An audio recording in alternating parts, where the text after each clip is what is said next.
How's it going, everyone? The survivor perks for the upcoming Resident Evil Part 2 chapter have been data mined by DBD leaks, and it does look like Behavior is trying to band-aid fix a significant issue in the game with a perk once again, so let's get straight into it. Rebecca Chambers' first perk is Reassurance. You pause other survivors' struggle phase for 30 seconds. To activate this, you need to be in the distance of 6 meters of the hooked survivor. I was hoping Behavior finally understood that directly addressing core game issues like camping was the healthier and more intelligent long-term move, but it seems like they still haven't figured that out. This perk is guaranteed to be meta in a survive with friends for sure. 6 meters is a bit low and begs the question if it would be smarter to just trade with the hooked survivor, but there are a lot of instances where this perk is going to absolutely destroy camping killers. I do have a few additional questions about it though. Does this stack with kinship to get a full minute out of your struggle phase? Can it proc multiple times if more than one teammate has the perk equipped? I will say that I think that this perk is definitely better than kinship because there's now a significantly higher chance that you're actually going to be able to use this. With kinship, you have a 1 in 4 chance of actually being the survivor who gets camped out of the game, and it makes it a bit difficult to actually use it, especially in solo queue if the other survivors don't realize that you have kinship. So in this situation, you're going to be able to make sure that you do get some value out of this. Lastly, if you do have a teammate who's trying to kill themselves on hook, you can use this perk to troll them a little bit and make them stay in the game for an extra 30 seconds, which I think is kind of funny. I'm definitely curious what you guys think about this one. Her second perk is Hyperfocus. Hyperfocus has 6 tokens. Skill check cursor is faster by 0.4% with each token, which will go up to 2.4%.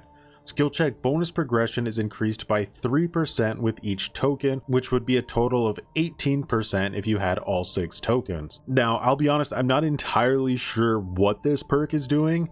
Keep in mind that even though these perks are data mined and they're 100% real, they're possibly not totally finalized yet, which is why the descriptions are a little bit vague. I think that there's 2 ways that this perk could work. You either start with 6 tokens and lose a token every time you hit a great skill check, or you have to gain the token somehow in the match. Either way, I can see this being a great combo with other perks like Stakeout and Fast Track. To me, it looks like it's basically a brand new part but built into a perk. That said, without more information, it's hard to really make a prediction on this perk at the moment. Her last perk is Better Than New. Increases other survivors' healing, repairing, opening, and cleansing speeds. Perk needs to be somehow activated first. This one has the least available information out of all 6 perks, but I think it's kind of obvious what it does, which is that when you heal a teammate, they get something like a 15 to 25% faster action speed across the board, a bit like Leader and Aftercare had a baby. The effects most likely are limited in some way though, like until the next time the survivor is injured, or if you heal a different teammate, or there's possibly even a straight up timer like 60 seconds. I will say this perk scares me more than any other perk in the DLC though, because I feel like that it legitimately punishes killers who are going for multiple hooks and chases.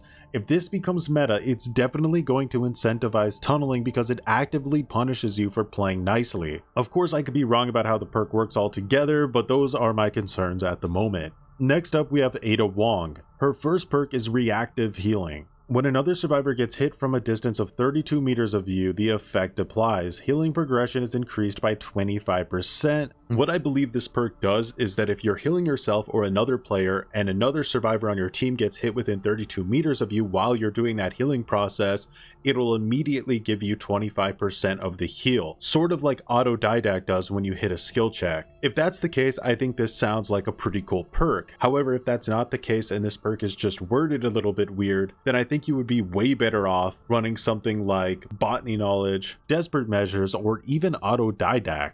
Wong's second perk is Wiretap. Gives you the ability to trap a generator. You need to complete 33% of the generator first. It takes 3 seconds to activate. The trap remains active for 80 seconds. The effect reveals the killer's aura within some range. This perk sounds really strong and fun to use. If you've ever looped a killer at like a jungle gym or a TL wall with Kindred or some sort of permanent aura reading on them, it's incredibly powerful.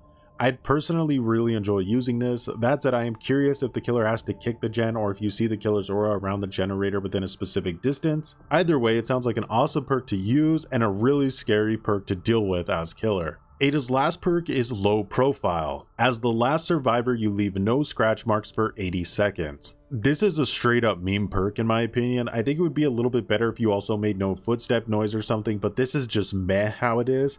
You're only going to use a perk like this if you're trolling your own team. It definitely goes in the bag with Left Behind as sort of a selfish douche perk.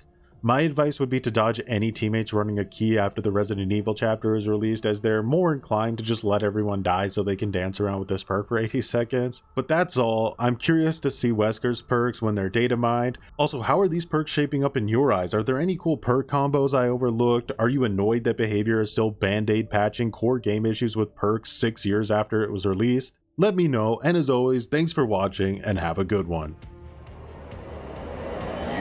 Not live to see the dawn.